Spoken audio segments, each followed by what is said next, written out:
भगवान की जय।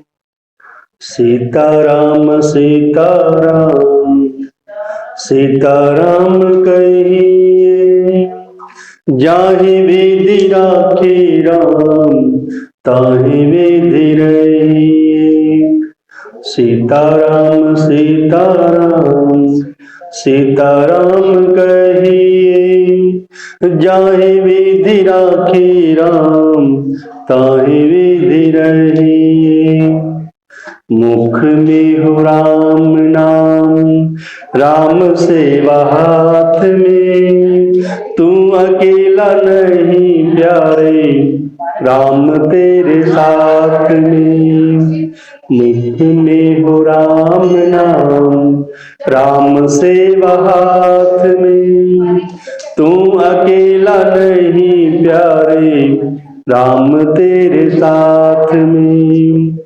विधि का विधान जान, हानि लाभ सहिए, जाहि विधि राखे राम ताहि विधि रहिए। जाहि विधि राखे राम ताहि विधि रहिए। सीताराम सीताराम सीताराम कहिए, जाहि विधि राखे राम ताहि विधि रहिए। किया अभिमान तो फिर मान नहीं पाएगा, होगा प्यार वही जो श्री राम जी को भाएगा। किया अभिमान तो फिर मान नहीं पाएगा, होगा प्यार वही जो श्री राम जी को भाएगा। फल आशा त्याग कर शुभ कर्म करिए, जाहि विधि राखे राम ताहि विधि रहिए। सीताराम सीताराम सीताराम कहिए, जाहि विधि राखे राम ताहि विधि रहिए। सीताराम सीताराम सीताराम कहिए, जाहि विधि राखे राम ताहि विधि रहिए। जिंदगी की डोर सो हाथ दीनानाथ के, महलों में राखे जाए झोपड़ी में वास दे। जिंदगी की डोर सो हाथ दीनानाथ के, महलों में राखे जाए झोपड़ी में वास दे। धन्यवाद निर्विवाद राम राम कहिए, जाहि विधि राखे राम ताहि विधि रहिए। सीताराम सीताराम सीताराम कहिए, जाहि विधि राखे राम ताहि विधि रहिए। आशा एक राम जी की, दूजी आशा छोड़ दे, नाता एक राम जी से, दूजा नाता तोड़ दे। आशा एक राम जी की, दूजी आशा छोड़ दे, नाता एक राम जी से, दूजा नाता तोड़ दे। साधु संग राम रंग अंग अंग रंगिए, काम रस त्याग प्यारे राम रस बगिए। सीताराम सीताराम सीताराम कहिए, जाहि विधि राखे राम ताहि विधि रहिए। सीताराम सीताराम सीताराम कहिए, जाहि विधि राखे राम ताहि विधि रहिए। बोले बोले श्याम रामचंद्र भगवान की जय। कार्तिक मास महाधर्म में तीसरा अध्याय। जब भगवान श्री कृष्ण ने सत्यभामा को उसके पिछले जन्म की कथा सुनाई, जिसको सुनकर सत्यभामा बहुत खुश हुई और बार बार भगवान की स्तुति करने लगी। सत्यभामा ने कहा कि हे प्रभु, आप सभी कालों में व्याप्त हैं, अर्थात आप भूत, वर्तमान और भविष्य तीनों कालों में व्यापक रहते हैं। आप सभी प्राणियों के हित में बार बार अवतरित होते हैं। सभी काल आपके आगे समान है। आप किसी से कोई भेदभाव नहीं करते हैं। फिर यह कार्तिक मास ही सभी मासों में श्रेष्ठ क्यों है? जब आप किसी के साथ कोई भेदभाव नहीं करते हैं, सभी को एक समान मानते हैं, तो फिर कार्तिक का इतना महत्व क्यों है? सब तिथियां एक समान हैं, तो फिर एकादशी का इतना महत्व क्यों? सब मासों में कार्तिक मास को ही आप सबसे प्रिय क्यों बतलाते हो? इसका कारण मुझे बताएं। तो भगवान श्री कृष्ण ने कहा कि हे प्रिय, तुमने जो आज कार्तिक मास के महत्व के विषय में पूछा है, मैं उसका कारण बतलाता हूं, ध्यान से सुनो। इसी प्रकार एक बार महाराजा बैन के पुत्र राजा पृथु ने प्रश्न के उत्तर में देवर्षि नारद से प्रश्न किया था और नारद जी ने उसे कार्तिक मास की महिमा बताई थी। महाराज बेन के पुत्र राजा पृथु के प्रश्न के उत्तर में देवर्षि नारद जी ने कहा कि हे राजन, एक समय शंख नाम का एक राक्षस बहुत बड़ा बलवान था और अत्याचारी भी था। उसने अपने अत्याचारों से तीनों लोगों को भयभीत कर दिया। उसके आगे तीनों लोग कांपने लगे। शंखासुर ने स्वर्ग में रहने वाले देवताओं को जीतकर इंद्र आदि देवताओं को, लोकपालों को इंद्रलोक से भगा दिया और उनके अधिकार छीन लिए। शंखासुर से डरकर, उससे भयभीत होकर सभी देवता सुमेरु पर्वत की गुफाओं में अपने परिवार सहित छिपकर रहने लगे।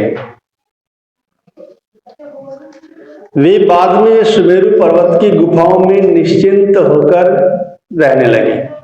कुछ समय तो वहां भी उनको भय हुआ कि शंखासुर यहां ना आ जाए, लेकिन कुछ समय के बाद वो निश्चिंत हो गए। उधर जब शंखासुर को यह पता चला कि देवता आनंद के साथ निश्चिंत होकर सुमेरु पर्वत की गुफाओं में रहने लगे हैं, तो उसने सोचा कि ऐसी कोई दिव्य शक्ति जरूर है जिसके कारण देवता अपना अधिकार छीन जाने पर भी बलवान होते जा रहे हैं और निश्चिंत हैं। कोई न कोई कारण तो अवश्य है। तो उस शक्ति का पता लगाना चाहिए, कारण का पता लगाना चाहिए कि अधिकार छीन जाने के बाद भी देवता निश्चिंत हैं, कोई भय नहीं है। यह सोचते सोचते वह इस परिणाम पर पहुंचा कि वह सब वेद मंत्रों के बल से ही बलवान हो रहे हैं। वेद मंत्रों में इतनी शक्ति है कि हम जब उनका उच्चारण करते हैं तो देवताओं की शक्ति बढ़ती है, देवता उन मंत्रों को सुनकर खुश होते हैं। देवता मंत्र अधीना, देवता मंत्रों के अधीन है और मंत्र ब्राह्मणाधीना, मंत्र ब्राह्मणों के अधीन है। तस्मात् ब्राह्मण देवता, इसलिए ब्राह्मण को पृथ्वी का देवता माना जाता है। जब हम वैदिक मंत्रों का शुद्ध उच्चारण करते हैं तो उससे देवता खुश होते हैं। हम हवन यज्ञ पूजा पाठ इत्यादि करते हैं तो उससे देवताओं की शक्ति बढ़ती है।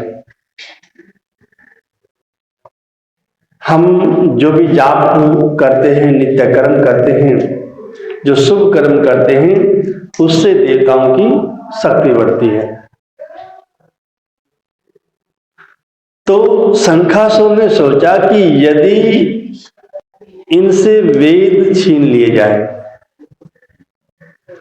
क्योंकि वेद छीन लिए जाएंगे तो उनके पास फिर वैदिक मंत्रों का उच्चारण नहीं होगा और ये अपने आप ही निर्बल हो जाएंगे। यदि इनसे वेद छीन लिए जाए तो ये अपने आप ही निर्बल हो जाएंगे। देव ऋषि नारद बोले कि ऐसा सोचकर शंखासुर ने भगवान विष्णु को सोते हुए देखकर सत्यलोक में वेद चुराने के लिए पहुंच गए। उनको आता देखकर, क्योंकि भगवान तो सर्वव्यापक हैं, सर्वज्ञ हैं, सब कुछ जानने वाले हैं, तो भगवान विष्णु ने उनकी नियत को जानकर उसके डर के कारण बीज मंत्रों के साथ समुद्र के जल में उनको छिपा दिया, वेदों को। शंखासुर भी वेद मंत्रों तथा बीज मंत्रों को ढूंढता हुआ समुद्र में चला गया, लेकिन न तो उसको वेद मंत्र मिले और न बीज मंत्र ही मिले। जब शंखासुर समुद्र से निराश होकर वापस लौट रहा था तो उसी समय श्री ब्रह्मा जी की पूजा की सामग्री लेकर सब देवताओं के साथ भगवान विष्णु की शरण में पहुंचे और भगवान को गहरी नींद से जगाने के लिए जोर जोर से वेद मंत्रों का उच्चारण करने लगे और संगीत की ध्वनि आरंभ की।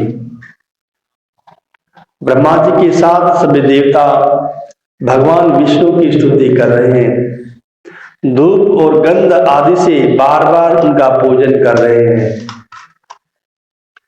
धूप, दीप, नैवेद्य, नैवेद्य का अर्थ मिठाई और अन्य पूजन सामग्री भगवान को अर्पण करी, जिससे भगवान विष्णु की निद्रा भंग हो गई और वह देवताओं सहित श्री ब्रह्मा जी को अपनी पूजा करते हुए देखकर बहुत प्रसन्न हुए। भगवान विष्णु कहने लगे कि मैं आप लोगों के इस पूजन से, स्तुति से, आपके इस कीर्तन से मैं बहुत प्रसन्न हूं। आप अपना अभीष्ट वर मांगिए, आप जो चाहते हैं वो बताएं, मैं उसको अवश्य पूरा करूंगा। जो मनुष्य आश्विन शुक्ल की एकादशी से देव उत्थानी एकादशी तक ब्रह्म मुहूर्त में उठकर मेरी अर्चना करेंगे, वे मेरी तरह मेरे प्रसन्न होने के कारण सुख को प्राप्त होंगे। यह जो आपने पाद्य, अर्घ्य, आचमन और जल आदि सामग्री से आपने मेरी पूजा की है, वह अनंत गुणों वाली होकर उसका कल्याण करेगी। हम जो भगवान की पूजा करते हैं वो विशेष फलदायक होती है। वैसे तो हम कभी भी भगवान की पूजा करें वो हमेशा फलदायी होती है, लेकिन कार्तिक मास में उसका महत्व और अधिक बढ़ जाता है। शंख जो वेद चुराकर ले गया है वे सबके सब समुद्र में ही है। अतः मैं शंखासुर को मारकर उन्हें ले आता हूं। आज से मंत्र, बीज और वेदों के साथ चारों वेद प्रतिवर्ष कार्तिक मास में जल में विश्राम किया करेंगे। अब मैं मत्स्य का रूप धारण करके समुद्र में जाता हूं और आप लोग भी ऋषि महर्षियों को साथ लेकर मेरे साथ चले। जो कार्तिक मास में पहर रात्रि पहले स्नान करते हैं वे निश्चय ही अक्षय फल को प्राप्त करते हैं। प्रहर पहले अर्थात 6 बजे पहला प्रहर शुरू होता है और उससे प्रहर पहले अर्थात 3 से लेकर 4 बजे तक जो उठकर, जिसको हम ब्रह्म मुहूर्त कहते हैं, जो उसमें स्नान करता है, भगवान का पूजन करता है, उसे विशेष फल की प्राप्ति होती है। वे निश्चय ही अक्षय फल को प्राप्त करते हैं। वह अज्ञात में अमृत स्नान का फल प्राप्त कर लेते हैं। हे देवेंद्र, जो कार्तिक मास में व्रत करते हैं उन्हें सब प्रकार से धन, पुत्र आदि प्रदान होते हैं। उन्हें सब आपत्तियों से भगवान बचाते हैं, उनकी रक्षा करते हैं। हे धनपति कुबेर, मेरी आज्ञा अनुसार तुम उनका धन धान्य बढ़ाते रहना। जो कार्तिक में स्नान करते हैं, भगवान का भजन कीर्तन करते हैं। इस प्रकार का आचरण करने वाला प्राणी मेरा रूप धारण करके जीवन मुक्त हो जाता है। जन्म से लेकर मरण पर्यंत जिसने विधि पूर्वक यह उत्तम व्रत कर लिया है, जो प्रतिवर्ष कार्तिक मास में स्नान करता है, व्रत करता है, वह आप लोगों का भी पूजनीय हो जाता है। अर्थात देवता भी उसका पूजन करते हैं। आप लोगों ने मुझे कार्तिक शुक्ल एकादशी तिथि को जगाया है, इसलिए यह एकादशी सबसे पवित्र मानी जाएगी और यह मुझको बड़ी प्रिय है। हे देवताओं, यह दोनों व्रत नियम पूर्वक करने से प्राणी मेरे समीप पहुंच जाते हैं, अर्थात मोक्ष को प्राप्त करते हैं। इन व्रतों के करने से जो फल है, जो मिलता है फल, वह अन्य व्रतों से नहीं मिल पाता है। इसलिए हर मनुष्य को सुखी और निरोग रहने के लिए कार्तिक महात्म्य और एकादशी कथा सुनते हुए उपयुक्त नियमों का पालन अवश्य करना चाहिए। कार्तिक मास में या हम जो एकादशी का व्रत करते हैं उसमें हमें विशेष नियमों का पालन करना पड़ता है। भगवान का संकीर्तन करते हुए हमें समय व्यतीत करना चाहिए। कलयुग केवल नाम आधारा।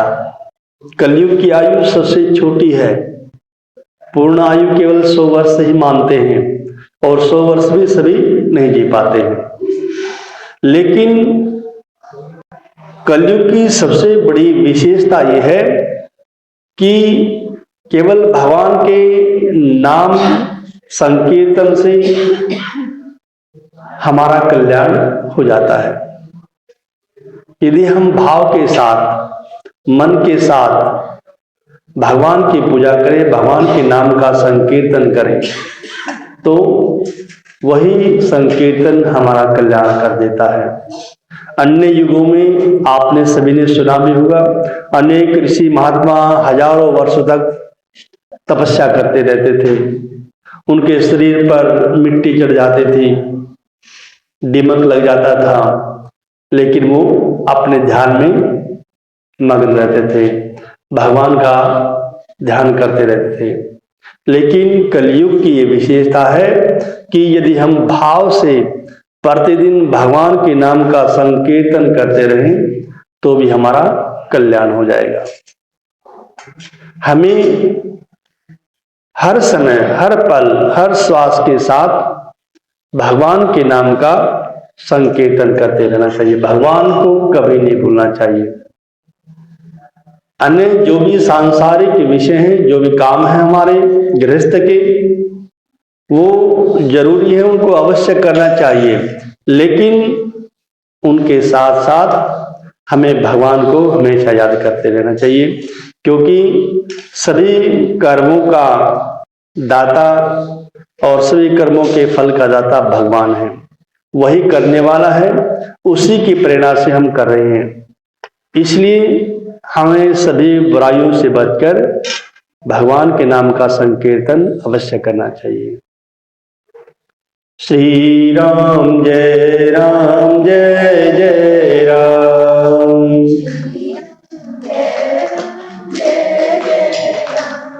श्री राम जय राम, जय जय राम।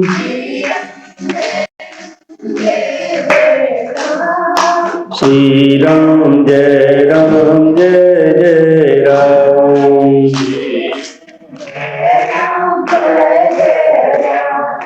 मंगल भवन अमंगल हारी,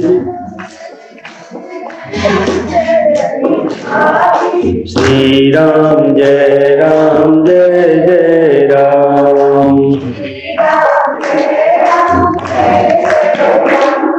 श्री राम जय राम, जय जय राम। श्री राम जय राम, जय जय राम। जाकी रही भावना जैसी,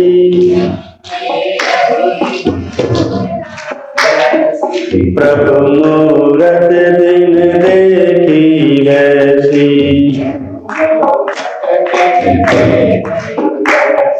श्री राम जय राम, जय जय राम। श्री राम जय राम, जय जय राम। श्री राम जय राम, जय जय राम। श्री राम जय राम, जय जय राम। निर्मल मन जन सो मोहि पावा,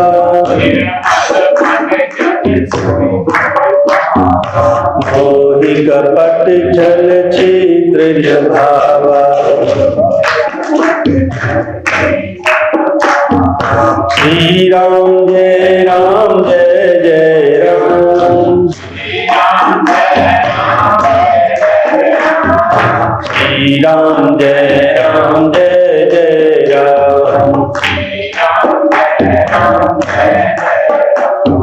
श्री राम जय राम, जय जय राम। श्री राम जय राम, जय जय